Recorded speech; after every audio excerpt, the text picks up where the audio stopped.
Hello, my lovely listeners. Welcome to my YouTube channel. Please subscribe my channel and press the bell icon button.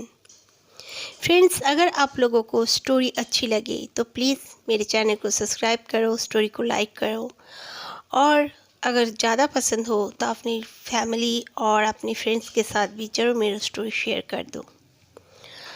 मेरा नाम अमृता है। मैं अपने एक relatives के घर पर जाने के बाद जो इंसिडेंट हमारे साथ हुआ उसके बारे में मैं आप लोगों के साथ शेयर करना चाहती हूँ। हुआ यूँ कि जब हम लोग वो गांव में गए, वो गांव में दादा दादी रहते थे। दादा दादी के साथ उनके बहू और बेटे भी रहते थे, बट उनके जो दो पोते थे वो दोनों बाहर जॉब की वजह से रहा करते थे। हम लोग उनके गांव काफ़ी दिनों बाद गए थे। उनका गांव काफ़ी देहात एरिया में था और उनका ही सबसे बड़ा घर था। आमने सामने बिल्कुल कच्चे मिट्टी के घर थे, छोटे छोटे दूर दूर, और खेत खलियान थी और तालाब भी बनी हुई थी एक बहुत अच्छा सा। हम लोग उनके गांव जब गए तब शाम हो चुकी थी। मेरे पेरेंट्स, मेरा भाई, मेरी छोटी बहन और मैं, हम लोग सब गए हुए थे। उसके बाद शाम हो चुकी थी। शाम के बाद हम लोग वहाँ पर जाकर बैठ के फिर कुछ बातें किए। फिर जो उनकी बहू थी, चाची, वो खाना वगैरह लाकर हमें दी और नाइट हो चुकी थी तो हम लोग खाना वाना खाए, डिनर करके हम लोग सोने चले गए। उनका घर जो था काफ़ी बड़ा था, सहन भी काफ़ी बड़ा था और सहन के बिल्कुल पास ही साइड में उनका वॉशरूम बना हुआ था। 2 वॉशरूम्स थे और घर से बिल्कुल बाहर था। काफ़ी अंधेरा अंधेरा लग रहा था, गांव का माहौल था और ऊपर में भी कमरे थे, 4 कमरे थे। तो उनमें से एक कमरा मुझे और मेरी सिस्टर के सोने के लिए उन लोगों ने सेटअप कर दिया। मैं और मेरी छोटी बहन हम दोनों ऊपर के कमरे में चले गए। ठंड का मौसम था, बहुत ही अच्छा दिन लग रहा था और गांव का ठंड तो और भी अच्छा लगता है। झिंगुर भी, उनकी भी आवाज़ें आ रही थी, मुझे बहुत अच्छा लग रहा था। चांद की रोशनी तो पड़ रही थी बिल्कुल और टिमटिमाते तारे भी दिख रहे थे। मुझे इतना अच्छा लग रहा था कि वो गांव बोलने का नहीं। हम लोगों ने देखा कि उनके बैक साइड में एक बहुत सुंदर सा तालाब भी है, पहले भी देखी थी। और फिर हम लोग दोनों बातें करते करते सो गए। अचानक से जैसे मुझे लगा कि उनका जो डोर है वो डोर भी हम लोगों ने बंद करके सोया था। ग्राउंड फ्लोर में ही सब कोई सोए हुए थे, मैं और मेरी सिस्टर हम दोनों ही बस ऊपर सोए हुए थे। हम लोग का मेन डोर जैसे किसी ने नॉक किया तो मैंने सोचा कि शायद मेरे पेरेंट्स होंगे, कुछ प्रॉब्लम हुई होगी। मैं आकर जब खोली तो दरवाजे के पास कोई नहीं था। छोटी सी टिमटिमाती लाइट्स भी सहन में जल रहे थे और उनका जो बेसमेंट था ऊपर का, वहाँ पे भी एक लाइट जल रहा था। फिर मैं जब पीछे दरवाज़ा को बंद करके पीछे मुड़कर जाने लगी तो अचानक से फिर से किसी ने जैसे दरवाजे को नॉक किया। तो मैंने खोलने के बाद मैंने जब देखा तो कोई नहीं था सामने, लेकिन चलते हुए मैंने देखा कि एक छोटी सी लड़की वाइट कलर का फ्रॉक पहने हुए चली जा रही थी और वो मुड़कर मुझे देख रही थी। उसका जो चेहरा था, उसका स्किन काफ़ी वाइट लग रहा था। मैं थोड़ी नींद में भी थी। फिर मैंने सोचा कि कौन है, मैंने पूछा भी, कौन हो तुम, क्या बात है, पर उसने कुछ नहीं कहा। और उनके जो लकड़ियों की स्टेयर्स थी, जिस स्टेयर्स से हम लोग आए थे, वो उस तरफ चली गई। मुझे कुछ समझ में नहीं आया, लेकिन उनके घर पर वैसी छोटी लड़की कोई थी भी नहीं। मैं आकर अपनी सिस्टर के पास लेट गई। फिर मैंने अपनी सिस्टर को जगाया और कहा, देखना, डोर को किसी ने नॉक किया। मैंने खोला तो मेरी सिस्टर ने कहा कि तुमने सपना देखा होगा दी। तो मैं बोली, सपना नहीं था रे, मैं जगी हुई हूँ, ओके। तो बोली कि चलो ना दी, मुझे वॉशरूम जाना है, डर लग रहा है, घर काफ़ी बड़ा है। तो मैंने कहा ओके चलो। तो हम दोनों सिस्टर्स आ गई नीचे। आकर वो वॉशरूम के अंदर गई हुई थी और मैं बाहर खड़ी थी। तो मुझे जैसे लग रहा था बाहर से, उनके जो साइड से, वॉशरूम के पीछे से जैसे एक औरत का रोने का आवाज़ आ रहा था। दबी दबी सी, घुटी घुटी सी आवाज़ आ रही थी, वो औरत रो रही थी। तो मेरी सिस्टर जब आई तो मैंने कहा, तुझे क्या वो आवाज़ें आ रही थी? तो मेरी सिस्टर ने कहा, हाँ मुझे भी आ रही थी। मैंने कहा, कौन रो सकता है इतनी रात के समय में? तो मेरी सिस्टर बोली, नहीं नहीं, कोई रोने का आवाज़ नहीं। दादी बता रही थी ना, यहाँ पर फॉक्स वगैरह आते हैं, काफ़ी जंगल है आसपास, वही लोग हाउलिंग कर रहे होंगे, डॉग्स होंगे। तो मैंने कहा, नहीं, उनका आवाज़ तो आ रहा है, साथ में एक औरत का रोने का भी आवाज़ आ रहा है। तो फिर मेरी सिस्टर ने कहा, नहीं मुझे ऐसा कुछ आवाज़ नहीं आया, जबकि वो वॉशरूम में भी गई हुई थी, उसे क्लियर आना था आवाज़। मैं वॉशरूम नहीं गई, मैं उसके साथ आने लगी, मैं उसके आगे आगे आ रही थी। आते आते मैंने अपना फ़ोन को भी लेकर गई थी, मैंने टॉर्च जलाया हुआ था क्योंकि ज़्यादा रोशनी नहीं थी उनके घर पर। जितने छोटे छोटे कुछ टिमटिमाते बल्ब्स जल रहे थे। गांव के करंट का भी हालत कुछ ठीक नहीं था तब तक। तो मैं जब सीढ़ियों में जिस पैर दी हूँ तो मुझे जैसे लगा कोई दौड़ते हुए सीढ़ियों से गया है। एक ठप ठप का आवाज़ आया, लकड़ियों का स्टेयर था। तो मेरी सिस्टर ने कहा, क्या हुआ दी, चलो। तो मैंने कहा, देखो कोई जा रहा है। तो मैंने कहा, तो मेरी सिस्टर ने कहा, कौन जा रहा है? बल्कि उसने झांक कर आगे आने की कोशिश की और आगे आ गई। उसने कहा, कोई नहीं है दी, चलो। तो मैं टॉर्च को ऑन किए मैं जा रही थी।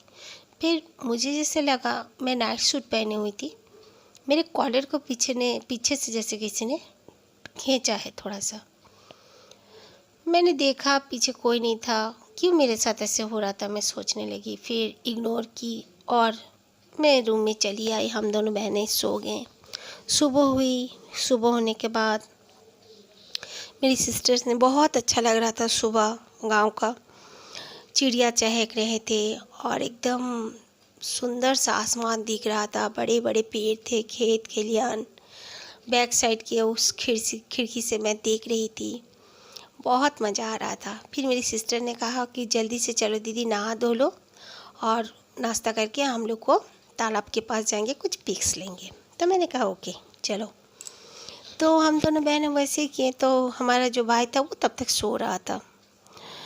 तो हम दोनों बहनें जल्दी से नहा धोकर नाश्ता वगैरह किए और उस तरफ जाने लगे। तो हमारी जो चाची थी उन्होंने कहा, बैक साइड मत जाओ। तो मैंने कहा, क्यों, क्या हुआ? तो नहीं, वो जगह थोड़ा सा अच्छा नहीं लगता, बहुत बड़े बड़े पेड़ हैं, इस तरह अकेली तुम दोनों लड़कियां ना ही जाओ तो ठीक है। तो मैंने कहा, कोई बात नहीं, हम लोग बहुत जल्दी आ जाएंगे। तो हम लोग दोनों चली गई और मेरे जो फादर थे वो दादाजी और चाचा के साथ उनके खेतों में चले गए थे। ट्रैक्टर वगैरह थे, उनमें बैठ कर ही वो लोग चले गए थे।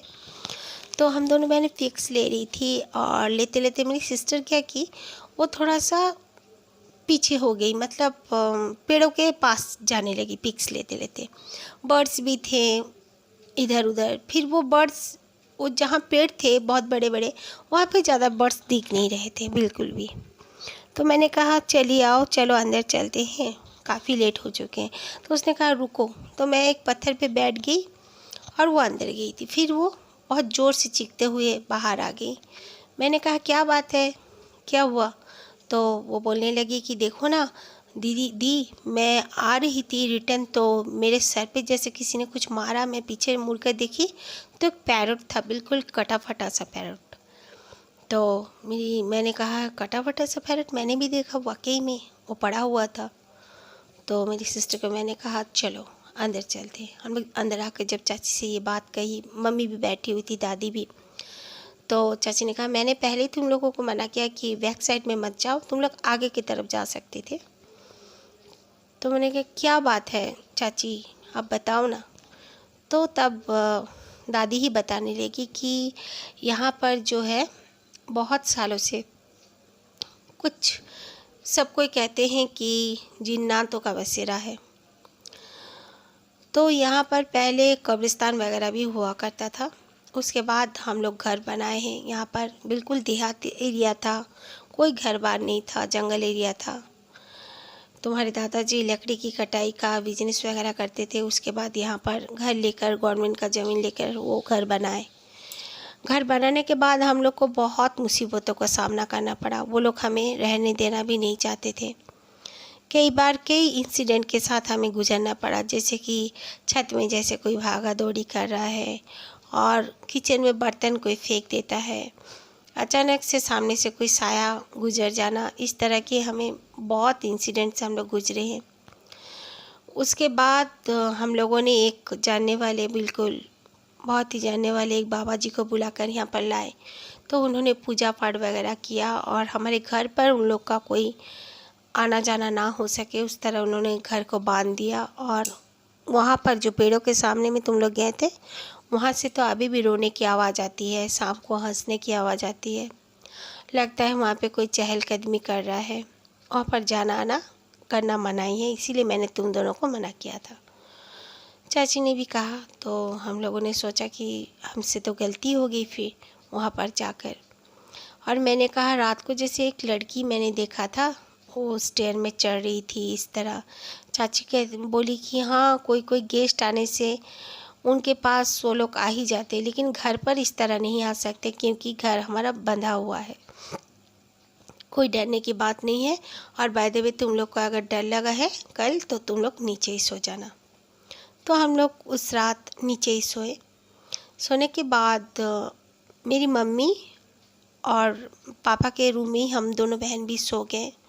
भाई भी वहीं पे सो रहा था। तो अचानक से मेरी मम्मी उठी और बोलने लगी, देखो तो कोई ज़ोर ज़ोर से रो रहा है।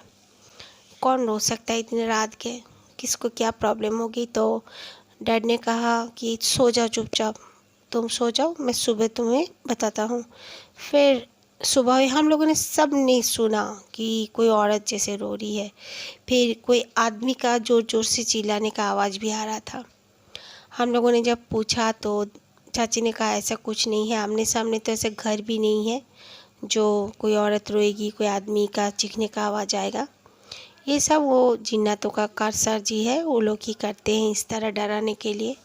कोई बात नहीं, घर पर ऐसा कुछ भी नहीं होने वाला हम लोग का। और एक बात बताया दादी ने कि ऊपर के कमरों में भी अकेले सोने से डर लगता है, दोपहर के समय में भी। ऊपर के कमरों में जैसे कुछ उनका असर है।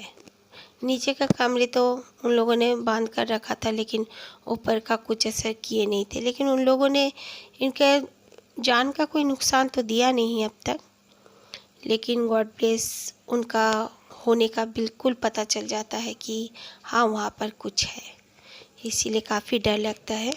और मैं दोबारा भी गई हूँ उनके घर में। दोबारा जाकर मैंने देखा वो जो पेड़ वेड़ थे, मैं उसके नेक्स्ट 5 साल बाद गई थी, वहाँ पर भी कई लोगों का घर बन चुका है। फिर रोने वोने का आवाज़ भी मुझे सुनाई नहीं पड़ा। लेकिन पहली बार जब हम लोग गए थे वो दादी के घर में, हम लोगों ने बहुत डर का सामना किया था। रोने का आवाज़, कभी बच्चों का रोने का आवाज़, इस तरह हम लोगों ने सुना था। अभी भी लोग कहते हैं कि जैसे कोई बाहर कोई औरत रो रही है या कोई पायल पहन के चल रही है, बिल्कुल आवाज़ें आती हैं। अभी भी कहते हैं सब कोई। लेकिन हम लोग जो सेकंड टाइम गए थे, हमारे साथ ऐसा कुछ नहीं हुआ था।